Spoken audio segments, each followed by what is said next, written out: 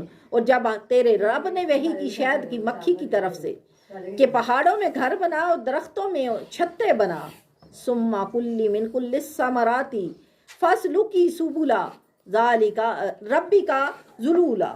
اللہ تبارک و تعالیٰ کہتے ہیں کہ پھر تیرے رب نے اس مکھی سے کہا کہ اپنے رب کی راہ پر چل، تیرے لیے نرم آسان ہے، اور اس کے پیٹ سے ایک پینے کی چیز پیدا کی، رنگ برنگی نکلتی، جس میں لوگوں کی تندرستی ہے، بے شک اس میں نشانی ہے دھیان کرنے والوں کے لیے۔ دیکھو اتنی سی مکھی بھی رب تعالیٰ کی طلبدار ہے، رب تعالیٰ کی تابعدار ہے۔ اللہ حکم کرتا ہے مکھی چل سارے پھولوں میں سے رس چوس، اور ہر نباتات پہ بیٹھ، ہر جڑی بوٹی پہ بیٹھ، اور پھر اپنے اندر شہد بنا اور نکال اس کو باہر، اور تمہیں کہتا ہے کہ اس کو پیو، اس میں تمہارے لیے شفا ہے، تمہارے لیے شفا ہے۔ تو بھلا بتاؤ کہ جب اتنی سی مکھی رب کی نافرمانی نہیں کرتی تو اتنا بڑا انسان ہو کہ اللہ کا نافرمان ہے۔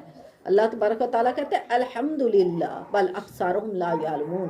کہو اللہ تیرا شکر ہے، اللہ تیری تعریف ہے، اللہ تیری حمد ہے، تو سب سے بالاتر ہے، تو سب سے اعلیٰ ہے، تو سب سے عظیم ہے، تو سب سے بڑا عظمت والا ہے، سب سے بزرگ ہے، سب سے رحمان ہے، سب سے مہربان ہے۔ اور تب تعریف کرنے کے ساتھ ساتھ یہ جان لو کہ اکثر یہ جانتے نہیں ہیں کہ ان کے رب نے ان کے اوپر کتنے احسان کیے ہیں۔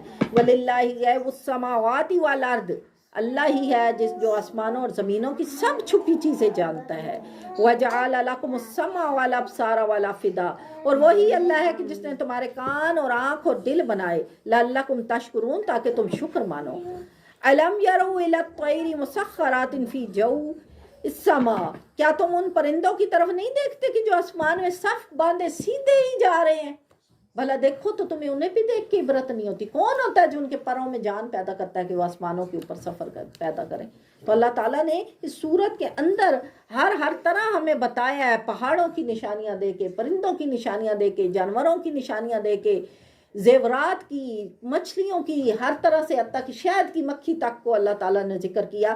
یہ ذکر کرنے کی وجہ یہ ہے یعرفون نعمت اللہ ثم ینکرونہا واکثرہم الکافرون، اللہ کی نعمت تم پہچان جاؤ۔ اللہ تعالیٰ کہتا ہے یہ جو تعارف تمہیں دیا گیا ہے اللہ کی نعمت کا، کہ اللہ کی نعمت پہچانتے ہیں پھر اس سے منکر ہوتے ہیں، اور ان میں اکثر کافر ہیں جو اللہ کی اتنی نعمتیں جان کے بھی اللہ کے منکر ہو جاتے ہیں۔ تو اللہ تعالیٰ کہتے ہیں کہ پھر یہ اس میں زیادہ کافر ہے۔ وَلَا تَكُونُوا كَالَّتِي نَقَضَتْ غَزْلَهَا مِن بَعْدِ قُوَّةٍ أَنْقَاصًا، اللہ تعالیٰ کہتا ہے کیا اس عورت کی طرح ہونا چاہتے ہو کہ جو اپنی سوت کاٹتی ہے اور کاٹ کے پھر اس کو دوبارہ جلا دیتی ہے؟ عرب کے اندر ایک عورت ہوتی تھی، اس کے بارے میں اس کی مثال دی گئی اللہ نے۔ وہ کیا کرتی تھی کہ وہ سوت کاٹتی تھی، چرخے کے اوپر سوت کاٹ لیتی تھی، یا جیسے سویٹر وغیرہ بناتے ہیں تو جب وہ اچھا خاصا بن جاتا تھا، صحیح بن جاتا تو پھر اس کو ادھیڑ دیتی اور پھر دوبارہ سے لگ پڑتی۔ تو اللہ تعالیٰ کہتے تم نے بھی دنیا کو یہی بنا لیا ہے، اگلا بوجھ تم سے اٹھایا نہیں جاتا، نیا شروع کر دیتے ہو، پھر تم سے اور اکٹھا نہیں ہوتا، پھر اور نیا شروع کر دیتے ہو۔ دنیا میں کیا تم اس عورت کی طرح ہو کہ جو سوت کاٹتی تھی اور ادھیڑ دیتی تھی؟ تم بھی ایسے کر رہے ہو کہ عمل کرتے ہو، پھر اسے جتاتے ہو، پھر برباد کر دیتے ہو، پھر دوبارہ سے لگ پڑتے ہو، پھر تم سے گمراہی آ جاتی، پھر اپنے عمل برباد کر دیتے ہو۔ تو عقل مند وہ ہے جو اپنے اعمال کی حفاظت کرے، جو اپنے اعمال کو سنبھال کے رکھے۔ وَلَا تَشْتَرُوا بِعَهْدِ اللَّهِ ثَمَنًا قَلِيلًا، اور اللہ کے وعدے کے تھوڑے دام نہ لیا کرو۔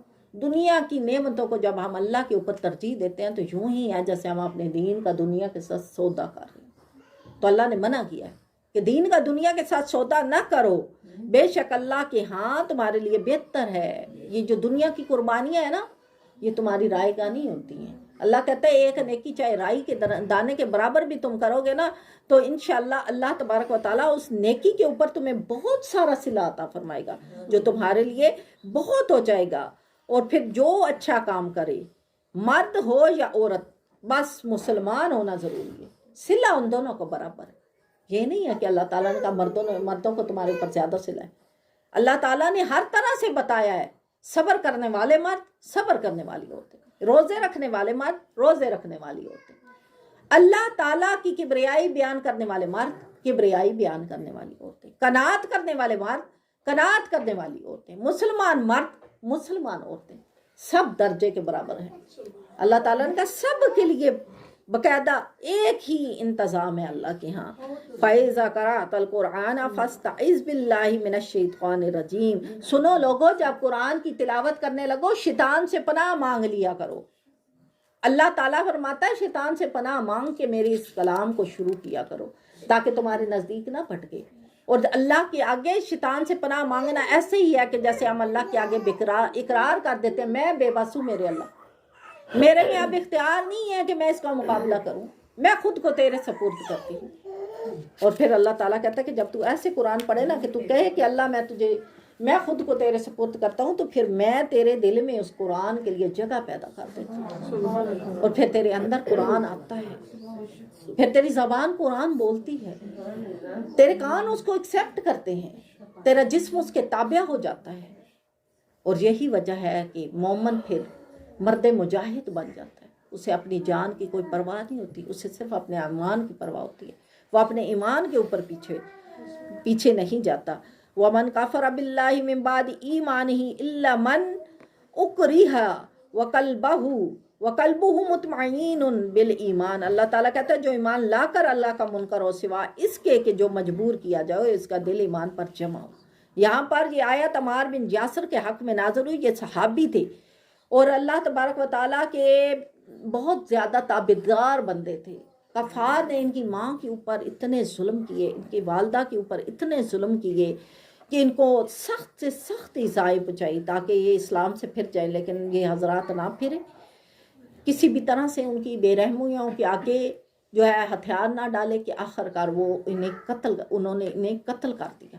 اور پھر جب عمار بن یاسر کو بہت زیادہ تکلیفیں دی گئیں اور یہ تیز چل نہ سکتے تھے کہ وہاں سے دوڑ سکے، تو پھر انہوں نے مجبوراً اتنا مارا نہیں کہ ان کی ٹانگیں حرکت کرنا بند ہو گئی. تو پھر اللہ تبارک و تعالیٰ نے چونکہ قرآن میں حکم کیا ہے کہ اگر تمہاری جان پہ بند آئے نا تو تم اتنا کہہ سکتے ہو کہ ٹھیک ہے میں تمہاری بات مان لیتا ہوں. یہ نہیں کہہ سکتے کہ میں اسلام سے پھرتا ہوں. کوئی ایسا جملہ بولو جس سے وہ تمہاری عزت چھوڑ دے. تو جب انہوں نے ایسا جملہ بولا نا تو صحابہ کرام جو بھی منافق تھے لوگ جن کے دلوں میں کوڑ تھا اسلام کے خلاف، وہ کہنے لگے لو جی یہ تو ہن کافر ہو گیا، یہ تو ہن کافر ہو گیا، یعنی ہمارے دین میں ہو. تو اللہ تعالیٰ نے آیات نازل فرمائی کہ وہ میرے برگزیدہ بندوں میں سے ہے، اس نے بالکل کفر نہیں کیا. وَآتَيْنَاهُ فِي الدُّنْيَا حَسَنَةً وَإِنَّهُ فِي الْآخِرَةِ لَمِنَ الصَّالِحِينَ. اور ہم نے اسے دنیا میں بھلائی دی اور بے شک وہ آخرت میں بھی شایان قرب ہے. یعنی اللہ تبارک و تعالیٰ کہتے ہیں کہ وہ اللہ پر ایمان لانے والا ہے. اپنے رب کی راہ کی طرف بلاؤ پکی تدبیر اور اچھی نصیحت کے ساتھ. اب یہاں پر علماء کرام کو دعوت دی جا رہی ہے. اللہ تعالیٰ کہتا ہے کہ لوگوں کو حق کی طرف بلاؤ اچھی نصیحت کے ساتھ اور حکمت کے ساتھ، اور کسی سے بحث نہ کرو جو سب سے بہتر ہے. بے شک تمہارا رب خوب جانتا ہے جو اس کی راہ سے بہکا، اور وہ خوب جانتا ہے راہ والوں کو. اور اگر تم سزا دو تو وہی سزا دو جیسی تکلیف پہنچائی تمہیں، اور اگر تم صبر کرو تو بے شک اللہ صبر کرنے والوں کے ساتھ ہے. اللہ تبارک و تعالیٰ کہتے ہیں ان اللہ مع الصابرین، بے شک اللہ صبر کرنے والوں کے ساتھ ہے. اللہ تبارک و تعالیٰ ہمیں صحیح معنوں میں علم دین سیکھنے، سمجھنے اور عمل کرنے کی توفیق عطا فرمائے. آمین.